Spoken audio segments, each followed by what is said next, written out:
আভা চ্যাটার্জি ও মনুবেন গান্ধী এই দুই অষ্টাদশী ছিলেন গান্ধীজির সর্বক্ষণের ছায়াসঙ্গিনী। 1948 সালের 30 জানুয়ারি বিকেল 5টা প্রতিদিনকার মতন গান্ধীজি তাদের কাঁধে হাত দিয়ে এগিয়ে চলেছেন প্রার্থনা সভায় যোগ দিতে। হঠাৎ আচমকাই ভিড় ঠেলে তার সামনে এসে দাঁড়ালেন এক বছর 35-এর মূর্তিমান যুবক, নাম নাথুরাম বিনায়ক গোডসে। চোখে মুখে শান্ত ভাব, নেই কোনো উত্তেজনার ছাপ। গান্ধীজিকে প্রণাম করে বললেন, নমস্তে বাপুজি। পাশ থেকে গান্ধীজির সঙ্গিনী মনু বলে উঠলেন, ভাইয়া সামনে সে হট যাও, বাপুজি কো জানে দো। কিন্তু কে কার কথা শোনে?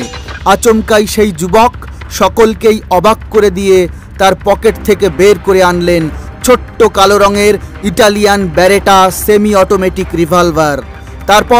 তারপর কিছু বুঝে ওঠার আগেই পয়েন্ট ব্লাঙ্ক রেঞ্জ থেকে গান্ধীজির বুকে ও পেটে চালিয়ে দিলেন ঠাই ঠাই করে 3-3টে বুলেট। চোখের নিমেষেই গান্ধীজির নিষ্প্রাণ দেহ লুটিয়ে পড়ল মাটিতে। রক্তে লাল হয়ে গেল গান্ধীজির নিথর দেহ। সমাপ্তি হলো ভারতের জাতির জনকের বর্ণময় ও বহুল আলোচিত এক দীর্ঘ জীবনের ইতিহাস। কিন্তু যে খুন করল সেই খুনির কি হলো, আর কেনই বা তিনি খুন করলেন? ঘড়িতে তখন সময় বিকেল 5:17।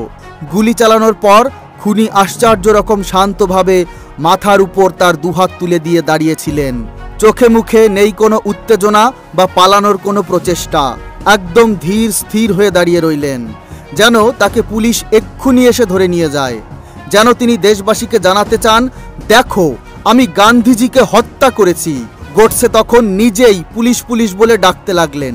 ঘটনার আকস্মিকতায় হতবাক হয়ে গিয়েছিল সাধারণ জনগণ। তবুও তার মধ্য থেকে কয়েকজন সাহস সঞ্চার করে এগিয়ে এসে তাকে ধরে ফেললেন। তারপর ক্ষুব্ধ জনতা তাকে নির্মমভাবে যথেষ্ট প্রহার করল এবং অবশেষে পুলিশ এসে তাকে ও তার আরও 7 সঙ্গীকে গ্রেপ্তার করল। সেই 8 জনের ছবি আপনারা একে একে এই ভিডিওটিতে দেখতে পাচ্ছেন। এরপর শুরু হলো বিচার প্রক্রিয়া। যদিও এটি ছিল নিয়ম রক্ষার বিচার। দিল্লির লালকেল্লায় বিশেষ আদালত গঠন করা হলো তার বিচারের জন্য। সরকার গোডসের বিপক্ষে 149 জন সাক্ষী হাজির করল। অপরদিকে গোডসে তার সপক্ষে একজনও সাক্ষী আনলেন না, কারণ তিনি গান্ধীকে হত্যা করেছেন একথা একবারও অস্বীকার করেননি।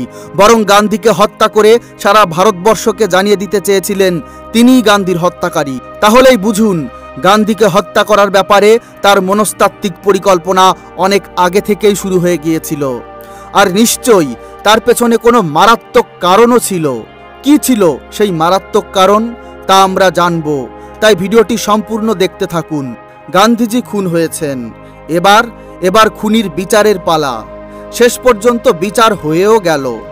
আগেই বলেছিলাম এটি ছিল শুধুমাত্র নিয়ম রক্ষার বিচার। তাই একতরফা এই বিচারের শেষে গোডসে এবং নারায়ণ আপ্তের ফাঁসির আদেশ হলো, আর বাকিদের যাবজ্জীবন কারাদণ্ড হলো। কিন্তু বন্ধু, আপনার মন কি একবারও জানতে চেয়েছে যে কেন এই নাথুরাম বিনায়ক গোডসে নামে এক যুবক নিজের ভবিষ্যৎ ও জীবন যৌবনকে শেষ করে অহিংসার পূজারীর ট্যাগ নিয়ে ঘুরে বেড়ানো এই শীর্ণকায় বৃদ্ধ গান্ধীকে হত্যা করলেন? আমরা অনেকেই হয়তো না জেনে বিনায়ক গোডসেকে জঘন্যতম খুনি ও সন্ত্রাসী বলে আখ্যায়িত করে থাকি। কিন্তু আমি নিশ্চিত পাঞ্জাবের আদালতে দেওয়া গোডসের জীবনের শেষ ভাষণে গান্ধীকে হত্যার ব্যাপারে তিনি যেই যুক্তিগুলো একে একে তুলে ধরেছিলেন তা শুনলে আপনি দ্বিতীয়বার ভাবতে বাধ্য হবেন যে গোডসে খুনি, দেশদ্রোহী নাকি দেশপ্রেমে উদ্বুদ্ধ একজন বীর বিপ্লবী। কি ছিল তার শেষ জবানবন্দিতে, যা শোনার পর আদালতে উপস্থিত সকলেই নিশ্চুপ হয়ে গিয়েছিল?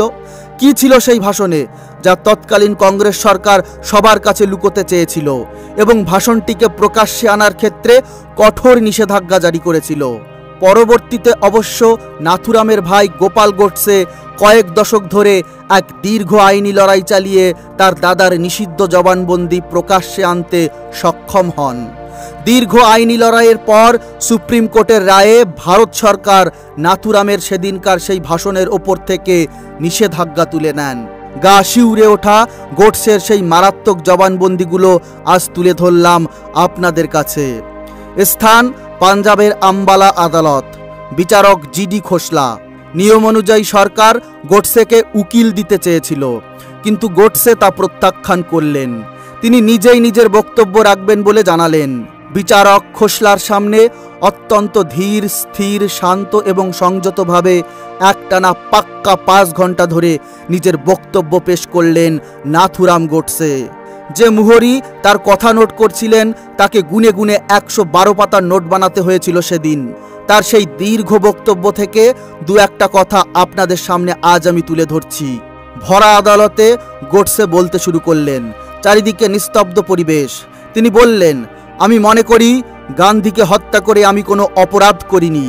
গান্ধী ভারতবর্ষের জাতির জনক হতেই পারে না, কারণ অখণ্ড ভারতবর্ষের জন্ম তিনি দেননি, বরং তার জন্যই ধর্মের ভেদাভেদে এই অখণ্ড ভারতবর্ষ বিভক্ত হয়েছে। ভারতের অংশ নিয়েই জন্ম হয়েছে পাকিস্তানের, তাই গান্ধীকে পাকিস্তানের জনক বলাই ভালো। গান্ধীজি মুখে বলেছিলেন, ভারতকে যদি ভাগ করতে হয় তবে তা হবে আমার মৃতদেহের উপর দিয়ে। কিন্তু 1947 সালের জুলাই মাসে কংগ্রেসের মিটিংয়ে অধিকাংশ নেতা দেশভাগের বিরোধিতা করা সত্ত্বেও দেশভাগের সমর্থনে চূড়ান্ত সইটি করেন স্বয়ং গান্ধী নিজেই। আমাদের মাতৃভূমিকে টুকরো করার অধিকার কোনো মহাত্মার নেই, এ হলো দেশবাসীর প্রতি চরম বিশ্বাসঘাতকতা। গান্ধী মুখে সাম্প্রদায়িক সম্প্রীতির কথা বললেও আসলে তিনি ইংরেজদের ডিভাইড অ্যান্ড রুল নীতি প্রয়োগ করে হিন্দু মুসলিমের মধ্যে বিভেদ ঘটিয়েছেন। পাকিস্তানকে অর্থনৈতিক সাহায্য দেওয়ার জন্য তিনি অনশন করেছেন, কিন্তু দেশভাগের সময় গির্জা, মন্দির ও গুরুদ্বারায় আশ্রয় নেওয়া নিরীহ হিন্দু শরণার্থীদের তিনি জোর করে রাস্তায় নামিয়ে এনেছেন। ধর্মের সম্প্রীতির নামে তিনি মন্দিরে কোরআন পড়েছেন, কিন্তু মসজিদে গীতা পড়ার ক্ষমতা তিনি দেখাতে পারেননি। তার এসব দ্বিচারিতাই ছিল হিন্দু মুসলমান বিভাজনকে টিকিয়ে রাখার এক অভিনব কৌশল। আমি গোখলে ও বিবেকানন্দ সহ আরও অনেক মহাপুরুষের জীবনী পাঠ করেছি। সবচেয়ে বেশি কাউকে নিয়ে যদি পড়াশুনো করে থাকি তবে সেটা নিঃসন্দেহে গান্ধীজি।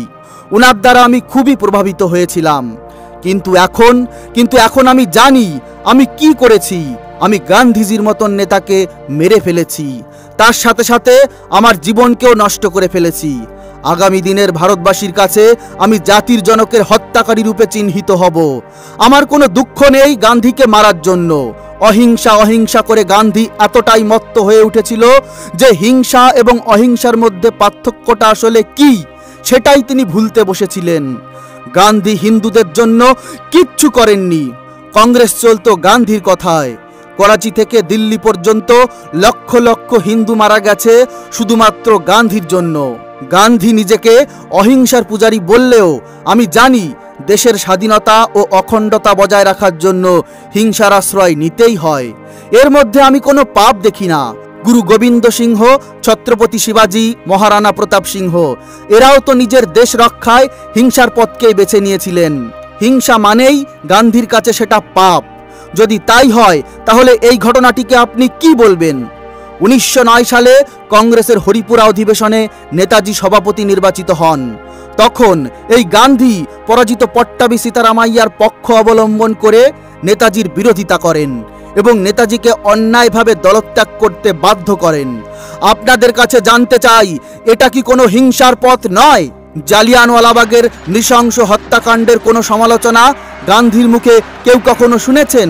এই হত্যাকাণ্ডের পরে যেখানে ক্ষিপ্ত ভারতীয়রা চেয়েছিল ডায়ারের বিচার হোক, কিন্তু অদ্ভুতভাবে সেই সিদ্ধান্তের বিরোধিতা করেন গান্ধী। উল্টে ওই হত্যাকাণ্ডের জন্য দায়ী খুনি জেনারেল ডায়ারের উপর প্রতিশোধ নিয়েছিলেন বীর বিপ্লবী উধম সিং। পরবর্তীতে সেই উধম সিংকেই গান্ধী পাগল ও উন্মাদ বলে আখ্যা দেন। তিনি খোলাখুলিভাবে উধম সিংয়ের ফাঁসির সমর্থন করেছিলেন। ভগৎ সিং, রাজগুরু এবং সুখদেবের ফাঁসিরদের জন্য ভারতবাসীরা গান্ধীর শরণাপন্ন হয়েছিল। তখন গান্ধী তাদের আবেদনের বিরোধিতা করে ভগৎ সিংদের গুন্ডা, আততায়ী আখ্যা দিয়ে ফাঁসির দণ্ডাদেশকে সমর্থন করেন। এমনকি দেশের প্রথম প্রধানমন্ত্রী নির্বাচনের ক্ষেত্রেও গান্ধী অন্যায় করেছিলেন সর্দার প্যাটেলের সাথে। প্রধানমন্ত্রী নির্বাচনের সময় জওহরলাল নেহেরু সর্দার প্যাটেলের কাছে 12-1 ভোটে সম্পূর্ণভাবে পরাস্ত হয়েছিলেন। কিন্তু তা সত্ত্বেও গান্ধী তার ক্ষমতা ও কূটনীতি প্রয়োগ করে নেহরুকেই ভারতের প্রথম প্রধানমন্ত্রী করেন। দেশটা কি গান্ধীর নিজস্ব সম্পত্তি নাকি যে তিনি যখন খুশি ভাগ করবেন, যাকে খুশি প্রধানমন্ত্রী করবেন? সবশেষে নাথুরাম বলেছিলেন, দেশভক্তি যদি পাপ হয় তাহলে আমি পাপী, অখণ্ড স্বাধীন ভারতের স্বপ্ন দেখা যদি অপরাধ হয় তাহলে আমি অপরাধী। মনে রাখবেন, মানুষের তৈরি এই সমস্ত আদালতের ওপরেও এক আদালত আছে। আমি বিশ্বাস করি আমার মৃত্যুর পর সেই সর্বোচ্চ আদালতের বিচারে আমি নির্দোষ প্রমাণিত হবই। অখণ্ড ভারত অমর রহে, বন্দে মাতরম। এই বলে তিনি চুপ করলেন এবং সেদিনকার মতন তার বক্তব্য শেষ হলো। বন্ধুরা, গোডসের এই বক্তব্য এতটাই মর্মস্পর্শী এবং দেশাত্মবোধক ছিল যে এটি শোনার পর আদালতে উপস্থিত সকল জনতা ক্ষণিকের জন্য বিহ্বল ও হতবাক হয়ে গিয়েছিল। পরবর্তীতে পাঞ্জাব হাইকোর্টের প্রধান বিচারপতি জিডি খোসলা বলেছিলেন যে আদালতে উপস্থিত জনতার উপর যদি গোডসের বিচারের দায়িত্ব দেওয়া হতো তাহলে গোডসে সম্পূর্ণ নির্দোষ বলে মুক্তি পেতেন। বন্ধুরা, শেষ পর্যন্ত সেই দিনটি উপস্থিত হলো যেদিন পাঞ্জাবের আম্বালা কারাগারে নাথুরাম গোডসে ও নারায়ণ আপ্তেকে ফাঁসিতে ঝুলানো হয়েছিল। দিনটি ছিল 15ই নভেম্বর 1949 সাল। ফাঁসি দেওয়ার সময় নাথুরাম এক নাগাড়ে শুধু একটাই কথা বলছিলেন, অখণ্ড ভারত অমর রহে। নারায়ণ আপ্তেও তার সঙ্গে গলা মিলিয়ে একই কথা বলছিলেন। অবশেষে ফাঁসিতে ঝুলিয়ে দেওয়া হয় দুজনকেই। তৎক্ষণাৎ মৃত্যু হয় আপ্তের, কিন্তু আশ্চর্যভাবে নাথুরাম ওই অবস্থাতেও প্রায় 15 মিনিট ঝুলেছিলেন। তার শ্বাস প্রশ্বাস চলছিল, যা দেখে যথেষ্টই অবাক হয়ে গিয়েছিলেন জিডি খোসলা। বন্ধুরা, জানবেন ভিডিওটিতে যে কথাগুলো বলা হয়েছে সেগুলো মন গড়া বা কাল্পনিক কথা নয়। এ বিষয়ে মনে কোনো সন্দেহ থাকলে বিস্তারিত জানতে পারবেন এই দুটি বই থেকে। এক, নাথুরাম গোডসের লেখা হোয়াই আই কিল্ড গান্ধী, আরেকটি বিচারক জিডি খোসলার লেখা the murder of the Mahatma. তো বন্ধু, এবার বলুন, সম্পূর্ণ ভিডিওটি তো দেখলেন, এটি দেখার পর নাথুরাম বিনায়ক গোডসেকে দেশদ্রোহী খুনি বলে ঘৃণা করবেন নাকি দেশাত্মবোধে ভরপুর এক বিপ্লবী হিসেবে সম্মানিত করবেন? আপনাদের মূল্যবান বক্তব্য কমেন্ট বক্সে লিখে জানাতে পারেন। বন্ধু, আজকের ভিডিওটি এই পর্যন্তই। পরবর্তী নতুন একটি এপিসোডে আবারও দেখা হবে নতুন কোনো বিষয় নিয়ে। ততক্ষণের জন্য ভালো থাকবেন, সুস্থ থাকবেন।